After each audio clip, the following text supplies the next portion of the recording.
Hello and welcome to Attack Powder Gaming. This is going to be a how to play Monster Hunter World guide from a gameplay perspective and from a story perspective. Although from a gaming standpoint, I don't plan to go too much into the technical aspect of how to play the game. This mostly is going to be how the game should be approached from a conceptual standpoint. And let me point out from the very start that when I say how the game should be played, I'm not trying to say that this is how the game should be played universally across the board by everyone who picks up this game. So we're going to start off from a gameplay perspective. As some of you may know, the dev team behind Monster Hunter doesn't really tell you how to play their game. They do give you prompts to pick up new skills and to commit to new practices that ultimately do help you to become a better hunter in the game. But what you choose to do in the end game is definitely up to you. It falls completely into your hands. And I wouldn't say that this approach is necessarily bad and completely flawed because, well, at this point there are millions of people who have picked up this game and they've learned how to play it for themselves. And they have decided that this is their favorite game of all time. I know several people that way, and I myself am included. Nevertheless, I've chosen to make this guide because maybe there are people out there who would like to know some of the things that I learned after a while, or that pretty much everyone has learned after playing the game before they actually start playing it. It's supposed to kind of be something like a few things I wish I knew before I started playing Monster Hunter World type of video. In regards to gameplay, I'm going to split this up into 4 conceptual pillars that I think would help people pick up this game a little quicker. The first of which is that Monster Hunter is basically a massive list of new practices and skills that you pick up at your own leisure, or that you don't ever pick up. So Monster Hunter is just full of different practices that ultimately do help you become a better hunter, but like in any other game, they basically take you outside of your comfort zone, and because they take you out of your comfort zone, you are more likely not to engage in them. Those people who have gotten good at the game, they're the ones who have basically gone out of their comfort zone as much as they could handle on the road to eventually becoming as good as they have become. So if you are anything like me and you had no experience with structured action games like Dark Souls or Sekiro, chances are you picked up Monster Hunter as a hack and slash. You probably went in and just started mashing buttons, and periodically the monster would slap you around because you were locked in these large combo animations that you weren't familiar with. And getting out of that, getting out of that routine is an example of one of the skills and practices on that massive list that you can or may just never decide to get out of. And the next 2 conceptual pillars that I have in mind actually fall into that list as well. So one thing that I definitely want to mention to people as they are consuming this information is that because Monster Hunter is basically a large list of new practices and skills that take you out of your comfort zone when you start to learn them, you should definitely learn at a comfortable pace. So anytime you commit yourself to a new skill and practice, after you have picked it up and applied it to your gameplay, take a break from learning something new. Stay in your comfort zone for the next several hours and then again commit to something new. Because if you spend Monster Hunter just constantly learning and applying the new and different skills available in the game, you are basically going to burn out. And like I said before, this applies to the next 2 conceptual pillars as well. It applies to every new thing that you decide to learn in Monster Hunter.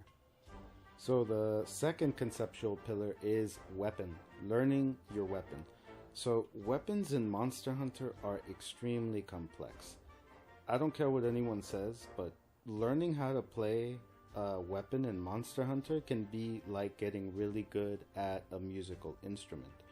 When you pick them up, you're basically just going to be making noise with them. But when you play them for several hours, to the point that your understanding of them becomes instinctive, then you start making music out there. And I don't care how cheesy that sounds, that's exactly what it is in my eyes.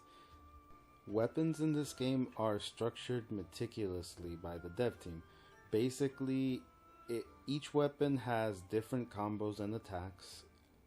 Each of them does different damage, and most importantly, each combo or attack takes a certain amount of time to execute. And that probably sounds like obvious information to everyone, but it's so meticulously structured and so vast, all the different things you can do with a weapon, that the only way really to become familiar with them and the only way to build an instinctive understanding to them is to play them for a long time. So for anyone who's picking up the game for the first time, I suggest that when you pick your first weapon, whatever it is, and whatever monster you run into that destroys you and makes you feel like your weapon is trash, stick to that weapon and figure out how to do it. Because the more you do that, the more different things you learn about your weapon, and the more your instinctive understanding towards it becomes. Now, there are people out there who will regularly switch between weapons to make a hunt easier, and I'm not going to go as far as saying that that's bad practice, because like I've said before, you can play the game however you please. But when it comes to building an instinctive understanding towards your weapon, if you've chosen to go down that path, then sticking to the weapon that you have with you at the time is the best choice. The third conceptual pillar is monster patterns.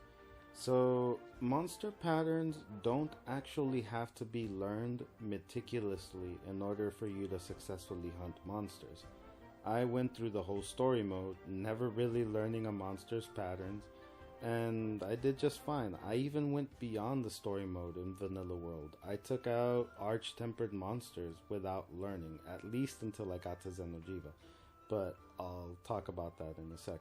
So, learning monster patterns is one of those things that I think would help people if they knew about it when they pick up the game. So, monsters, just like weapons in this game, are very structured. They all have attacks that have tells. Each attack that a monster does usually has some clue or indication that it's about to happen.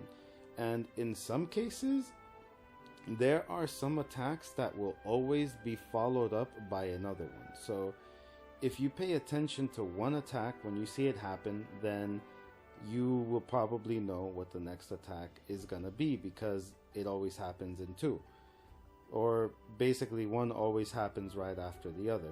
So you might be wondering, well, if you can hunt down monsters without really learning their patterns, then what's the point of this? Well, there are some monsters out there that they pretty much demand that you learn their moveset. Otherwise, you're going to go in there and you're always going to have an absolutely horrible, terrible time.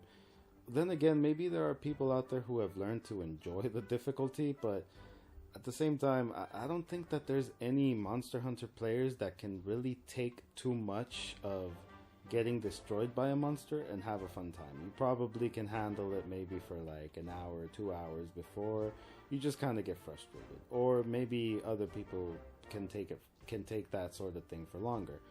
But learning monster patterns can actually help you enjoy those monsters that you typically avoid unless you have the stamina or the interest in a difficult engagement at a certain point.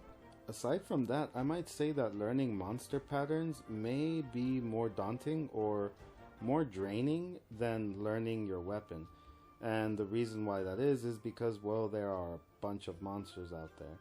And learning monsters, I think, is actually, at first especially, it's more of a time commitment. And again, I guess the weapon is also a time commitment. But the thing with learning monsters, especially at first, is that usually learning one monster meticulously, to the point, like when I say meticulously, I mean that you know what a monster is about to do constantly. And you are in proper positioning every time, or most of the time, unless you maybe make a misstep or get hit or somewhere, or whatever happens, right?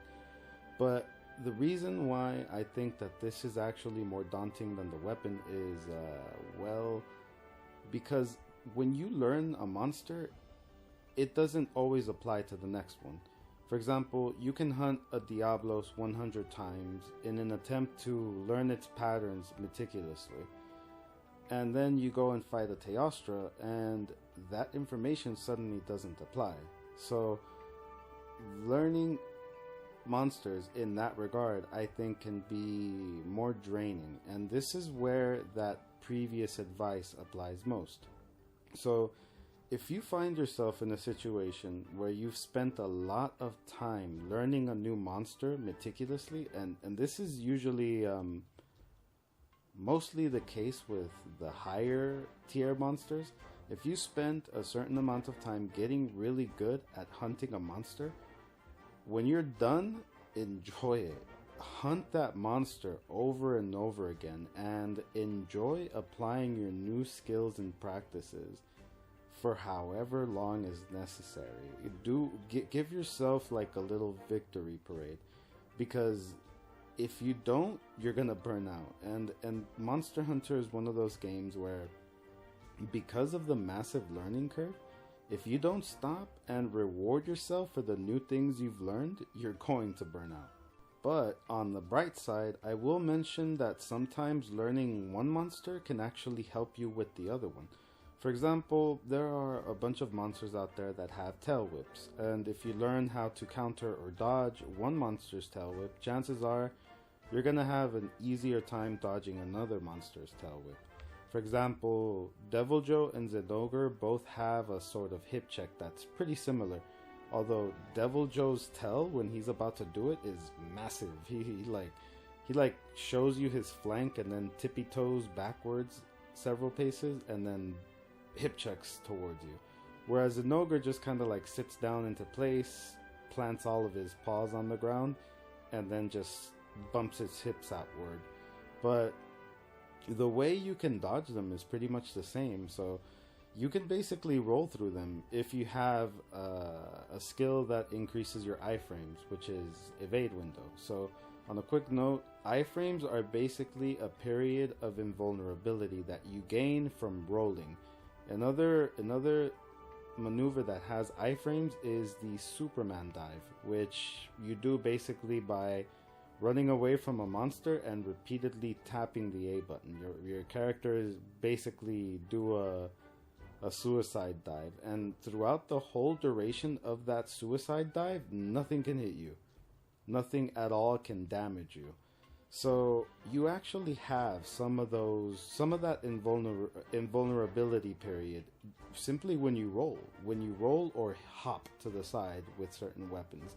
You actually get iframes, and you can increase those iframes with evade window, and that skill is extremely useful, especially for dodging tail whips, because most tail whips or beams that are fired in your direction, you can simply roll through them. And then outside of iframes, there are monsters that have very similar attacks, like for example Velkhana and Alatreon, and Safi'jiiva and Xeno'jiiva. So all four of these monsters basically have a timed ring attack. Basically, it's an AoE attack that bursts in increments starting at the very center. So it'll create rings, and first the center ring explodes, and then the second one, and then the third one. So basically the best way to dodge it is to back up and then roll back in after the first ring in the center has gone off, because if you do that, then the monster is locked in a long animation of its own, and you can spend that time attacking it. Usually the head, which is really usually across the board, the head is usually a pretty high damage location to be hitting a monster. So if you've learned it for one of these monsters, and then you see another monster doing a very similar attack, then basically you already know how to dodge it and you already know how to punish it. Going back to the second and third conceptual pillars, which is weapon and monster patterns, from what it sounds like, or from what I've made it sound like, it probably seems like an immensely tedious thing to do, but for sure both of them they are just extremely rewarding. Like, when you play a weapon long enough and you build that instinctive understanding towards it, there's just a beauty to that moment when your brain and your eyes put together that time period where you can execute a certain combo in relation to whatever the monster's patterns are. And in relation to monster patterns, there's also a moment, for example, like earlier I mentioned when I reached the Arch-Tempered Zeno, how difficult things were. It took me 2 weeks to be able to solo that monster. And when enough time had passed that I had spent fighting that monster, my understanding of its movements and its attacks became instinctual as well. And there's a moment where that understanding turns the fight more so into a very fluid back and forth, like a dance. And it's just extremely rewarding and fun when you've put together the puzzle of how to deal with it, and when you've learned exactly how to apply your weapon against that monster.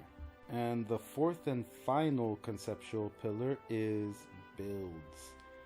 So builds are probably the first thing that comes to your head when you start playing the game, or the first thing they basically put in your face. Although, if I remember correctly, when you first start playing Vanilla World, I don't know, I guess you can put together a build with all the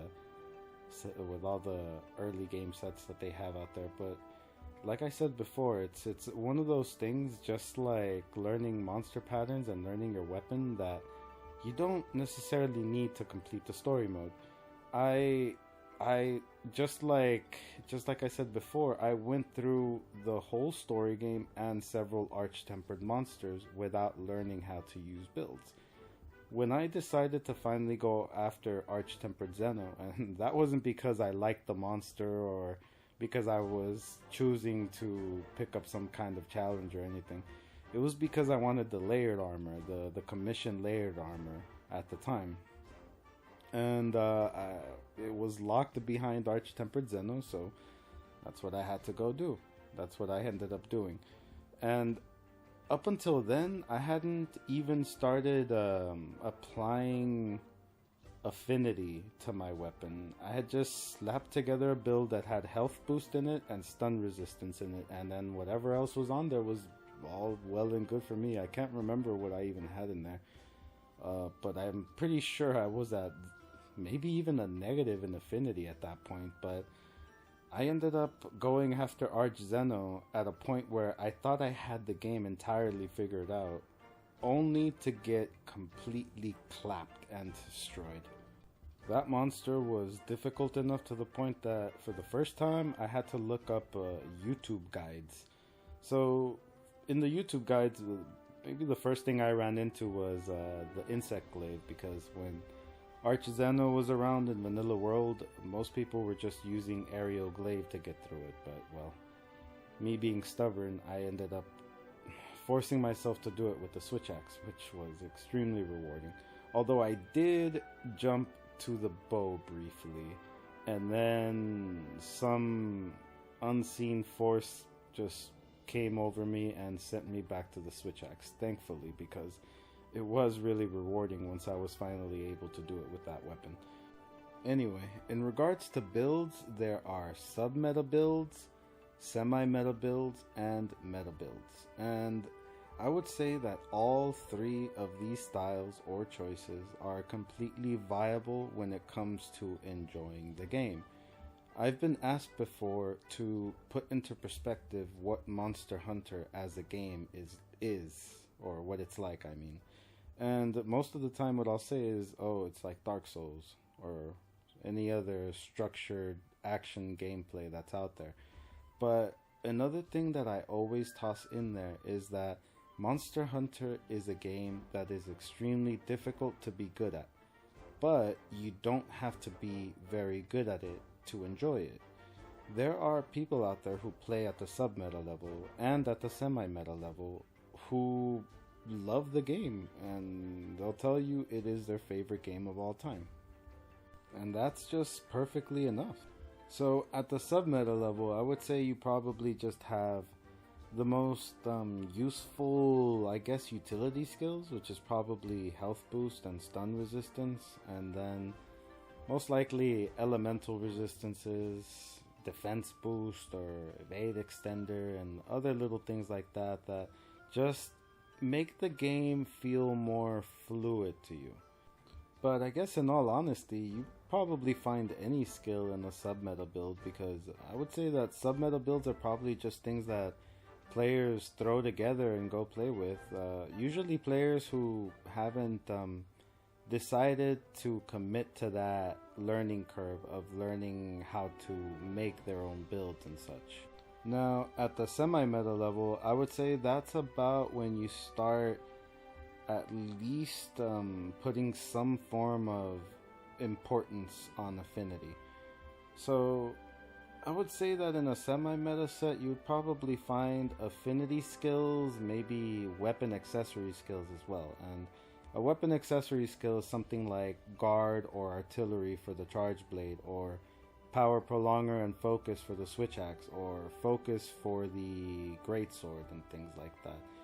And I think the semi-meta level is probably where I spend most of my time, at least when it comes to elemental weapons. So one of the few criticisms I have about Vanilla World, or even just the entirety of Monster Hunter World, is that elemental weapons are not meta across the board. I really wish that they were, because I think it would create more variety in terms of weapons. Although even that has its limitations, so it's not like the alternative is all too much better, but I prefer elemental weapons just for the feel of it, or for the immersion of it. Although there are people out there who prefer to have one build for everything, and that's okay too. I'm just not one of those people.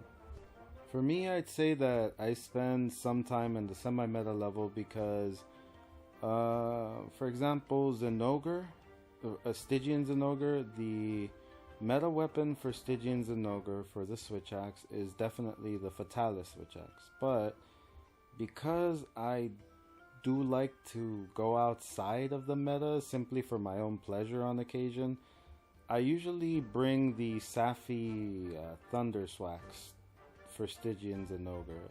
But I will admit that I do make that Thunder build as meta as I possibly can in terms of damage. I guess the only reason you might say it's not meta is because it isn't the Fatalis switch axe, but where it comes to Thunder attack, it's all there. Attack boost is all there. Weakness exploit, critical eye, critical boost, all of the necessary damage skills to make that weapon do as much damage as possible are there, including critical element. And really, like I said, the only reason it isn't meta is because it's not the Fatalis wax. Now, at the meta level, which is definitely last but not least, you are basically sacrificing as much utility as you possibly can in exchange for damage. Now, I'm not going to say that you're sacrificing all utility, because this is a perfect time to mention that there are some utility skills out there that are definitely meta. For me, that would, like, the prime example for that is Evade Window. If Evade Window is a defensive ability, but I consider it, the way that I use it, it's definitely an attack ability, because Evade Window is such a skill that allows me to dodge in very beneficial ways. I can literally phase through attacks and be in proper positioning to damage a monster on the head or whatever it's going to be. And at the meta level, I think that you probably jump into all the monsters that you're trying to build a meta build for and just try and see exactly how much of whatever utility skill you need at the minimum. I think for weapons that have guard, like the charge blade, or I don't know, maybe the sword and shield. I'm pretty sure this is mostly for the charge blade. I've seen players go into fights and test exactly how much guard level they need to be able to block certain attacks. And when that attack can be blocked with either 2 levels of guard or 3 levels of guard or whatever it's going to be, if that's all they need, that's where they stop. And then they prioritize something else. Pretty often I'll see people saying that meta builds are overpowered, but that's just quite honestly not the truth. In order to take a meta build and apply it, it takes practice and skill. I don't think that you can just go ahead and grab a meta skill and just be overpowered when you go hunt a monster. On top of having a meta build, you also have to have understanding of your weapon and understanding of that monster's patterns, as well as just the ability to put together the best circumstances for you to apply your damage. And being able to do that is actually one of the most rewarding things in the game, just like a bunch of other things in the game that can also be enjoyed. But having the ability to take a meta set and apply it to its maximum extent is very rewarding. And before I forget, it's also very fun. At least it can be. For me, it's fun for the most part, but sometimes I just deviate a little bit, like I said before, for reasons like enjoying elemental weapons. So another thing I would like to mention about meta builds is that having meta builds and learning the skills, or having the skills, or having the practice, putting in the practice to be able to use them, is not unfun. It is actually fun. There are people who enjoy playing that way, just as there are people who enjoy playing at the sub-meta level. Moving on to the next bit of gameplay that I want to point out, and this one isn't one of the quote-unquote conceptual pillars that I had in mind. It's just something else on top of everything that I wanted to mention because it's pretty important. So another piece of gameplay information to take into account is that Monster Hunter is a survival game in some ways. It is an immersion game, or at least it tries to make you feel immersed via this survival aspect that it has. So Monster Hunter has a bunch of little, I guess, activities that you can engage in that basically fill up your item box. They help you cultivate more potions, more max potions, more mega demon drugs or demon drugs or whatever it's gonna be, right? And that in and of itself is one of the things that you can learn to enjoy. I mean, if you're one of those people who just goes in for it for the gameplay, that's fine too.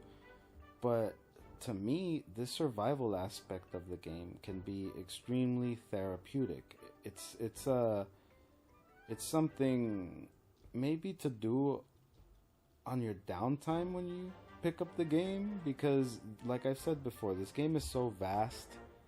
It has monsters in it that you're probably going to want to avoid because they're extremely difficult and you haven't learned them well enough yet for it to be an easy time for you, because those monsters are probably, it's like you have to be in the mood for them when they're that difficult for you.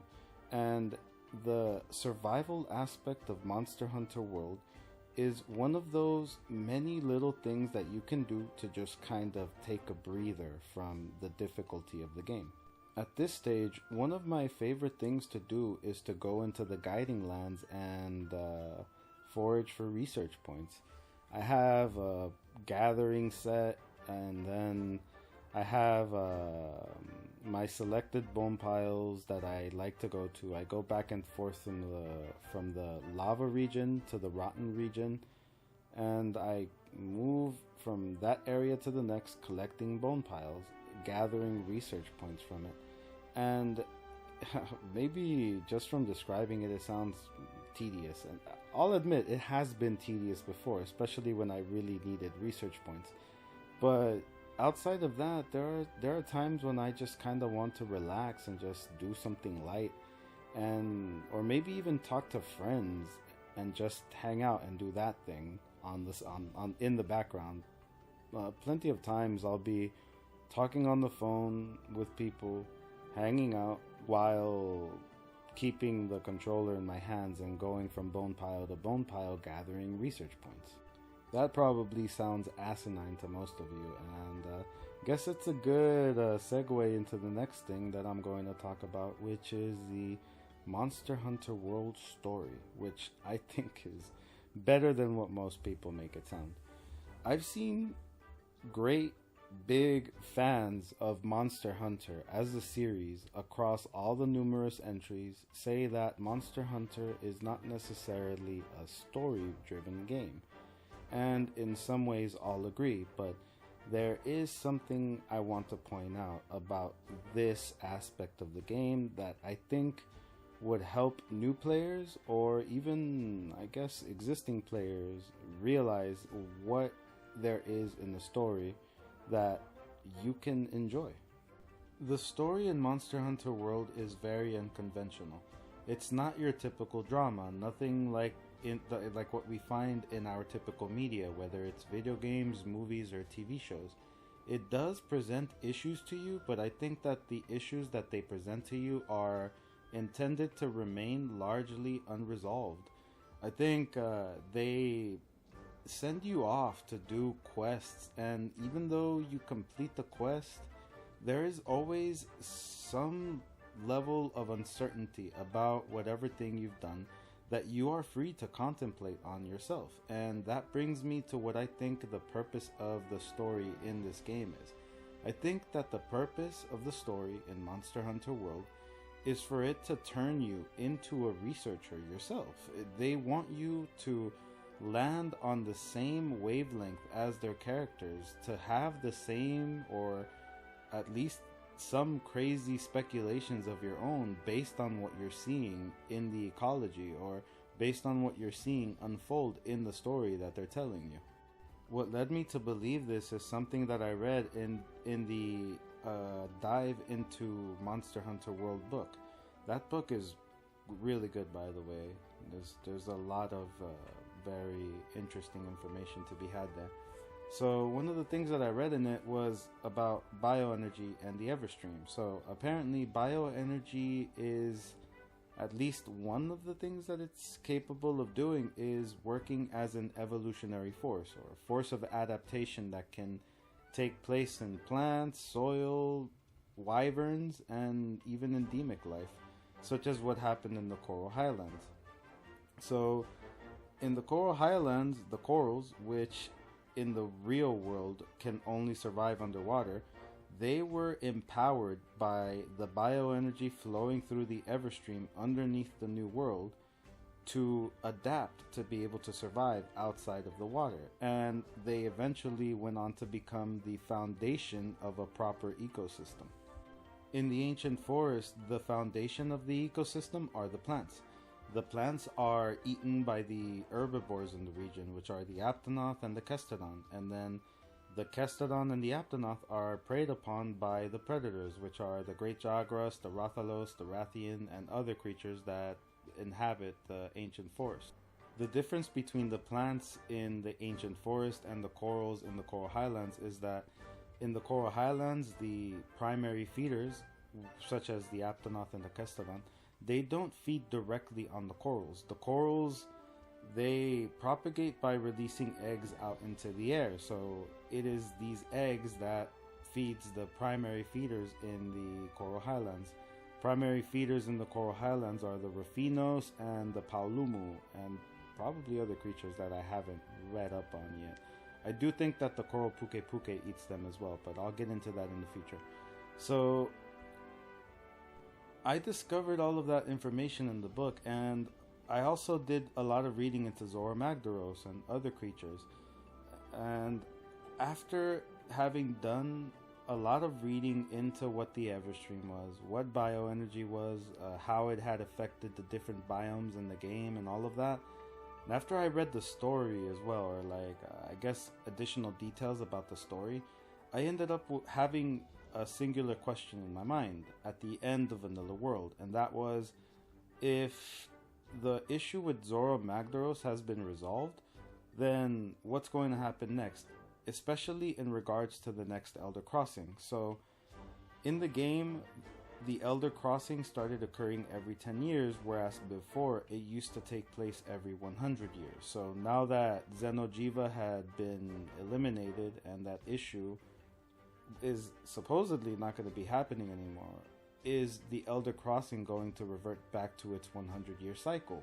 Or is another Elder Dragon already on its way and it's going to be there in the next 10 years anyway? Or what's going to happen? So obviously that question was not answered in any of the information that I found in the book. But then I arrived at the end of the book. And there at the end, there's an entry for the Handler. It's kind of like a goodbye entry for her to a degree. At least a goodbye to the story in Vanilla World, right? She makes a few speculations on all of the things that took place, but at the end she had a question of her own. And that question turned out to be exactly my question. She was wondering when the next Elder Crossing was going to take place. If it was going to go back to its 100-year cycle, or if it was going to remain as a 10-year cycle. And that was when I realized that I think that's what they want for players to experience when they get deep enough into the story. If you look at it from an outside perspective, they've created a completely living environment in the game that has loads of environmental storytelling.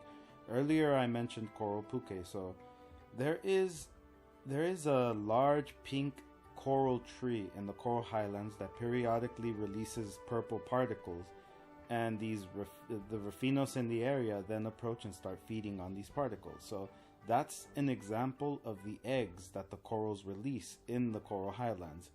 So one of the times that I was checking that out, a Coral Puke approached, and it started to hover near the area where the Rufinos were feeding on the eggs, and it started to wave its large tongue about, as Puke are wont to do.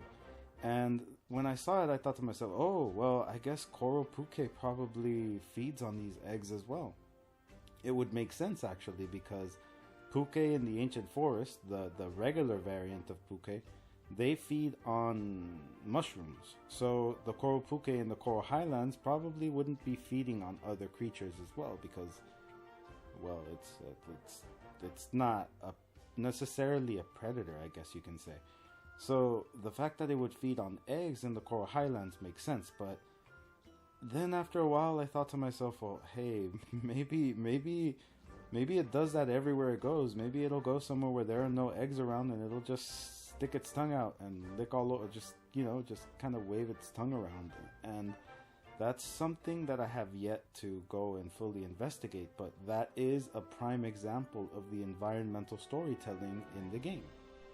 The Rotten Vale is another clear example of this. There are creatures there that have gone there to die, such as Diablos and a Rathian, and I actually did not discover their corpses until about a month ago when a friend mentioned it to me on a stream, and I went actually to look for it. Fortunately, I was lucky enough to find where they actually were, and after having spent, 3 or 4 years now playing the game, it was very strange to see any traces of a Diablos or a Rathian in the Rotten Vale, because you don't hunt them there. You don't hunt those monsters there in the Rotten Vale ever.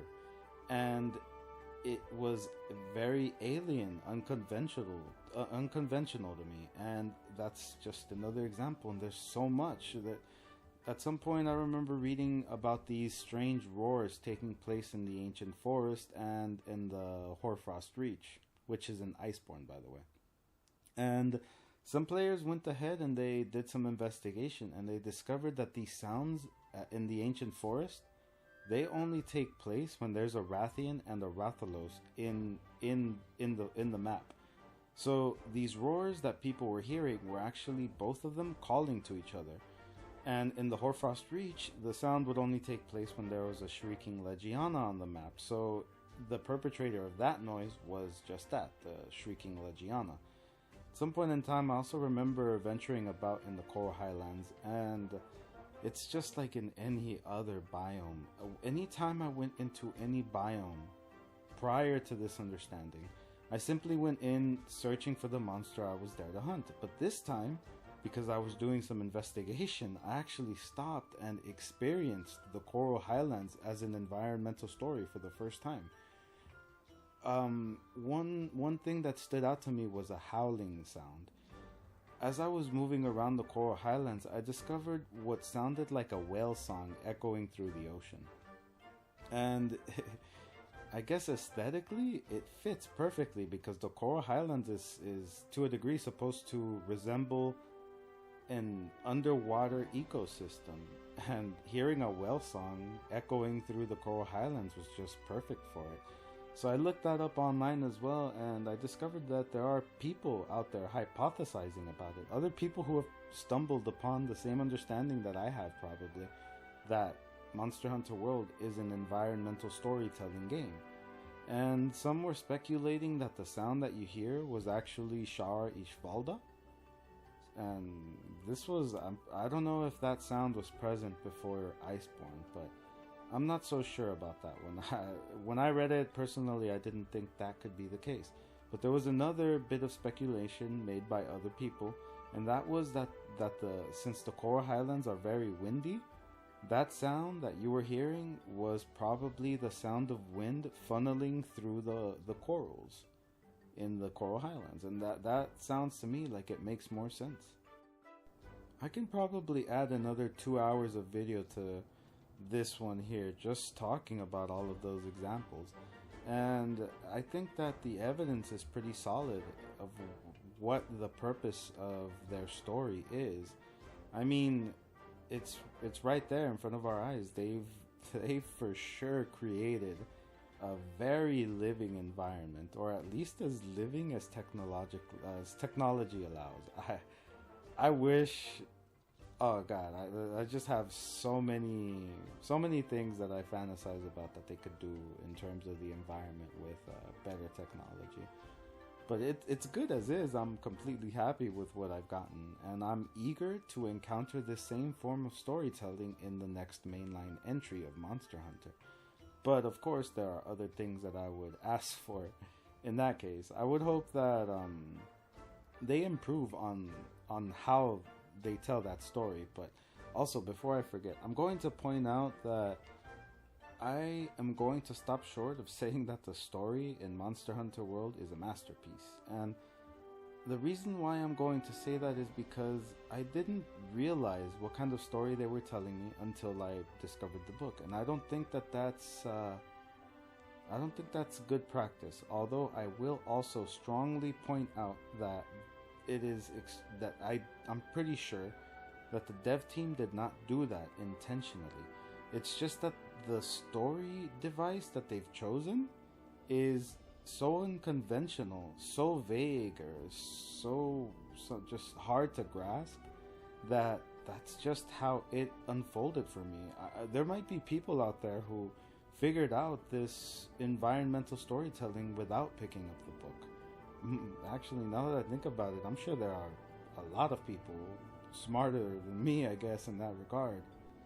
But wouldn't it be nice if they figured out a way to guide players into that understanding a little bit more readily in the next entry? I definitely think so. That said, I'm going to start winding down towards the end of the video. There are plenty of things that I didn't mention earlier on that I'm noticing now as I listen to it that I would have liked to mention, but maybe there is some merit to brevity, if that can even be said about a 40-minute plus video, right? For example, in the weapon section, maybe I would have enjoyed mentioning that knowing where to hit a monster can be important, or some monsters have certain conditions that can be met that can be beneficial to you. For example, breaking a Zenogre's front legs will always cause it to topple, and breaking the white spikes on Nergigante's forearms can also that results in a knockdown. Things like that. Just paying attention to monsters in other forms than just their patterns is also pretty important. But time is short and the comments are open, so if there's anything in the video that you want to comment on, feel free to comment. Most likely I'll respond to it. I'd be happy to engage people in conversation. On an ending note, I hope this video has been helpful to you, whether you're considering picking up the game in the first place or whether you have already picked up the game and this showed you something, whether it was something you had no idea about, or if it just caused you to have some new thoughts about things. Myself, I like to listen to Monster Hunter discussion quite a bit, and to a degree I'm hoping that this video can do that for some people who just kind of like to listen to Monster Hunter related things in the background. This has been Attack Powder Gaming. Stay fun, stay healthy, and I'll see you on the next one.